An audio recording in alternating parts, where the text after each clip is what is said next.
Hola, buenos días, bienvenidos a mi canal y al curso de física post-newtoniana. Y esta va a ser una lección cortita, pero muy interesante, ya que vamos a hablar sobre la dimensionalidad de la función de Lagrange. Y esta lección pues supone un anexo a la lección 12 para aclarar algunos conceptos.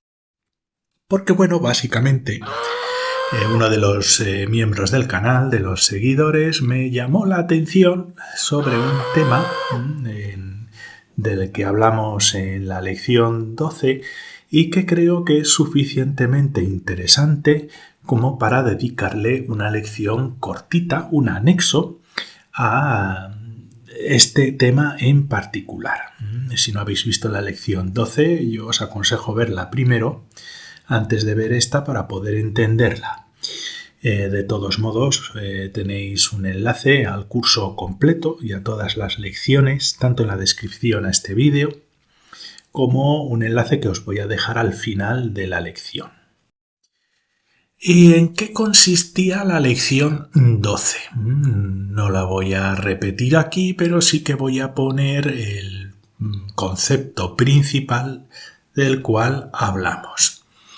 Y lo que hicimos fue dar una definición del momento canónico conjugado a las coordenadas, porque como muchos de vosotros sabéis, y si no sabéis, os emplazo a seguir este curso. Clásicamente lo que se enseña en la escuela secundaria es que el momento de una partícula es igual a la masa por la velocidad. Es así como lo definió Newton de manera clásica. Pero ya vimos en el curso de física post-newtoniana que tanto Lagrange como Hamilton como Nete desarrollaron unas formulaciones de la mecánica clásica mucho más generales. Y en concreto Lagrange llegó a definir el momento de un sistema físico de una forma mucho más general en comparación con la mecánica clásica de Newton. Y básicamente la definición de Lagrange del momento, creo que fue Lagrange quien lo propuso, del momento canónico conjugado a cada una de las coordenadas es la siguiente. Aquí tenemos el momento y le ponemos un subíndice y latina para indicar el tipo, las coordenadas en las que estamos trabajando, en las que estamos calculando el momento. Si latina es igual a 1 y estamos trabajando en coordenadas cartesianas, entonces estaríamos hablando del momento conjugado a la coordenada x. Si latina es igual a 2, estaríamos hablando del momento conjugado a la coordenada y, y si latina es igual a 3, estaríamos hablando del momento conjugado a la coordenada z. Pues el momento canónico se define como la derivada parcial de la función de Lagrange, y la función de Lagrange ya sabéis que es una función que codifica las características conservadas más importantes de un sistema mecánico, sería la diferenciación de la función lagrangiana, una diferenciación parcial con respecto a la velocidad en cada una de las coordenadas.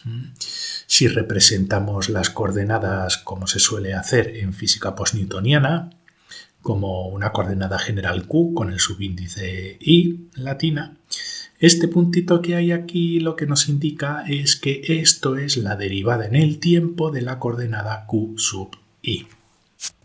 También lo podemos representar quizás de una manera más moderna, más de acorde con el cálculo tensorial, del cual también tenéis un curso, y os dejo el enlace disponible en la descripción a este vídeo, donde x sub i se refiere a cada una de las coordenadas dependiendo del valor que toma i latina, y aquí tenemos el puntito que nos indica que es la diferenciación en el tiempo de las coordenadas, o si lo preferís, que muchos de vosotros lo preferís verlo de esta manera, pues sería la propia definición de velocidad en cada una de las coordenadas. Por lo tanto, el momento asociado a las coordenadas y latina va a ser igual a la derivada parcial de la función de Lagrange con respecto a las velocidades en las coordenadas. Y este es el mensaje que yo quería transmitir en la lección 12. Pero fui un poquito más allá porque quería demostrar en esta lección que el momento canónico no tiene por qué ser igual al momento clásico de masa por velocidad. Y para demostrarlo, pues bueno, puse como ejemplo una función de Lagrange con la energía cinética, masa por la velocidad al cuadrado. Esto es una manera de representar velocidad por velocidad en cada una de las coordenadas al cuadrado, es notación tensorial. No os preocupéis demasiado, esto lo explico con detalle en la lección 12, pero esto es masa por velocidad al cuadrado. Lo podéis sustituir con una v al cuadrado. Y bueno, pues introduje una energía potencial en la función de Lagrange diferente, ¿de acuerdo? Que corresponde a la masa m dividido entre 2, y entonces me inventé que podía ser esta energía potencial como el producto escalar de la posición con la velocidad. Dicho de otra manera, la multiplicación de posición por velocidad.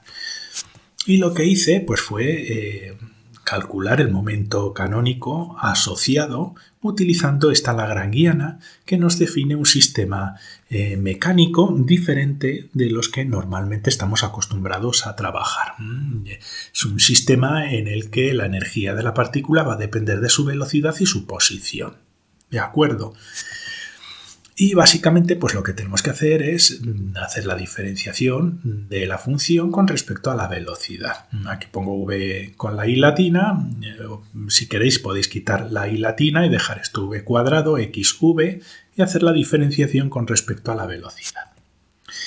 Y básicamente el resultado es que el momento canónico asociado a las coordenadas i latina es igual a la masa por la velocidad en la coordenada i latina, que es la definición del momento clásico menos masa dividido entre 2 por la posición. Si utilizamos esta función de un sistema mecánico que tiene este tipo de función de Lagrange.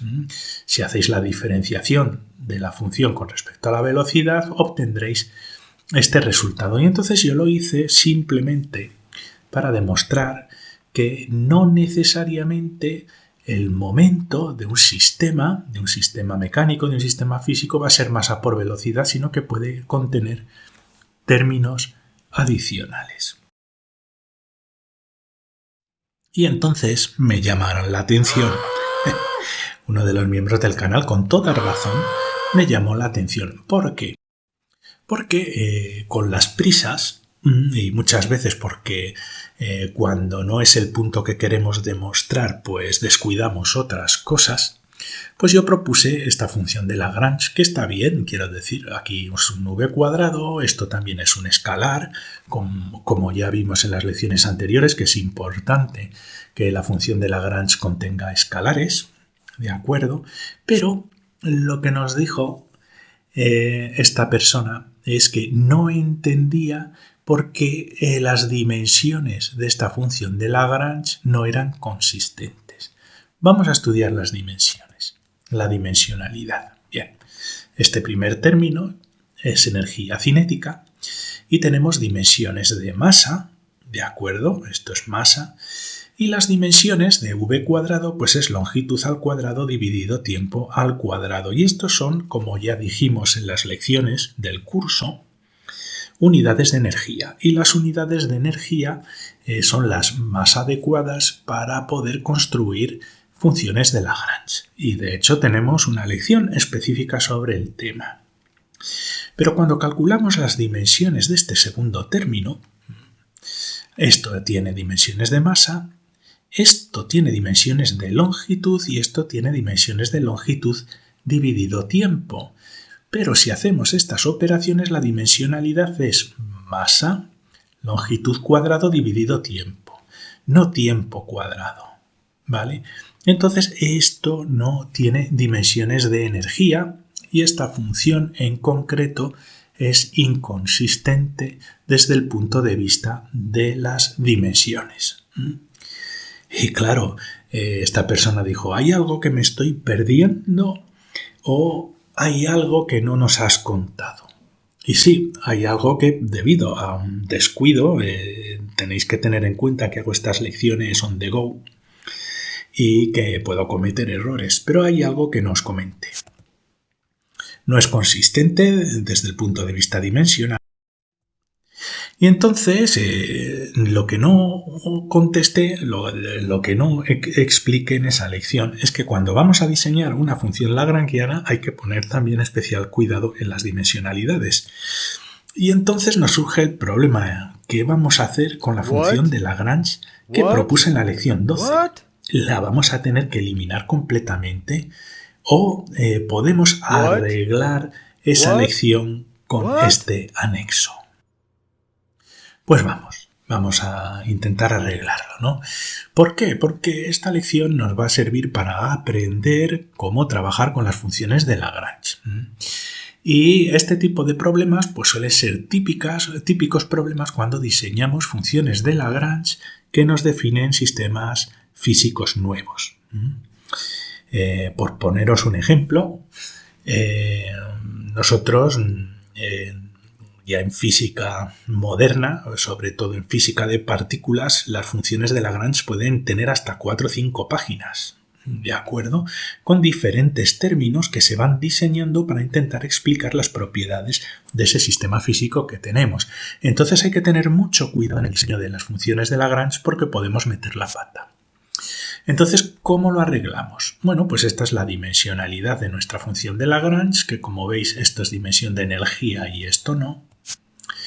Y lo que se suele hacer para arreglar estas situaciones, imaginaos que estamos trabajando con un sistema físico que sabemos experimentalmente que va a tener una energía potencial que depende de la velocidad y la posición, pero no sabemos nada más, podemos generar esta función de Lagrange y para arreglar la dimensionalidad de esta función podemos añadir una constante K. Y esta constante con la condición de que no es una constante adimensional, sino que va a tener dimensiones. Y entonces nosotros asignamos a esa constante dimensiones de tiempo a la menos 1. ¿Por qué? Porque si ahora introducimos esta constante en nuestra función de Lagrange aquí, va a proporcionar la dimensionalidad de tiempo que le falta a este denominador para tener las unidades de tiempo al cuadrado en el denominador y por lo tanto tener unidades de energía. E introduciendo esta constante ya arreglamos la dimensionalidad de nuestra función de Lagrange manteniendo también esas unidades de energía. Y obtendríamos pues una función de Lagrange de esta manera, la energía cinética, la energía potencial donde tenemos una constante K, multiplicando a la masa, multiplicando a la posición y multiplicando a la velocidad de la partícula en cada una de las coordenadas. Dimensionalidad, la dimensionalidad de esta función ya es correcta. Y en la lección 12 deberíamos haber introducido esta constante para ser consistentes. Pero voy a aprovechar algo más, porque quiero demostrar que muchas veces cuando diseñamos estas funciones de Lagrange, lagrangianas en un sistema físico desconocido, podemos averiguar nuevas cosas sobre ese sistema que no sabíamos antes. Entonces, si tenemos esta función de Lagrange, y vemos que tenemos que introducir una K que tiene dimensiones de 1 entre tiempo, podemos decir algo más sobre nuestro sistema físico o al menos podríamos plantear alguna hipótesis adicional que nos dé información sobre la naturaleza y comportamiento de este sistema físico. Pues sí. ¿Por qué? Porque una constante o una constante que tiene dimensionalidad de 1 entre tiempo lo podríamos asociar con una frecuencia o con una velocidad angular determinada. Y esto nos sugiere que esta función de Lagrange tiene dependencia de algo que está asociado con una velocidad angular. Ya sabéis, muchos de vosotros, que las frecuencias y las velocidades angulares también están asociadas con la energía, ¿no?, de las ondas, ¿no? Entonces nos está dando información muy interesante, ¿vale? Nos está diciendo que podríamos sustituir esta K por omega como un símbolo de algún tipo de frecuencia o velocidad angular que está asociada al comportamiento del sistema físico que corresponde con esta función de Lagrange. Teniendo en cuenta que esto en esta función actúa como una constante, no es una variable, es una constante. Es un sistema que va a vibrar a una velocidad angular constante. ¿De acuerdo? Y que va a tener una energía intermedia entre cinética y potencial que depende de la velocidad de la partícula y de la posición. Por poner un ejemplo, pues fuerzas de tipo campos de potencial electromagnético, ¿no? Donde la velocidad de la partícula le va a conferir también una carga magnética y también la posición, si está en un campo magnético, puede influir en la energía potencial de nuestro sistema físico. Me lo estoy inventando, pero simplemente para que veáis cómo tenemos que pensar. Así que lo que podemos postular es que una función de Lagrange de este estilo se va a comportar muy probablemente como una especie de oscilador, que hay algo que contiene una frecuencia y que nos va a describir algún tipo de comportamiento de esta partícula que va a tener una periodicidad, que va a tener algún comportamiento de tipo periódico u oscilante. Y fijaos que simplemente corrigiendo la función de Lagrange en nuestro ejemplo, en la lección 12, hemos averiguado algo muy interesante sobre qué características puede tener nuestro sistema físico si responde a una función de Lagrange de este estilo. Si os ha gustado esta lección, os invito a suscribiros a mi canal pinchando en el ratón. Os voy a dejar un enlace al curso de física postnewtoniana en general y otro a la lección 12 por si tenéis que repasarla. Muchas gracias y hasta la siguiente lección.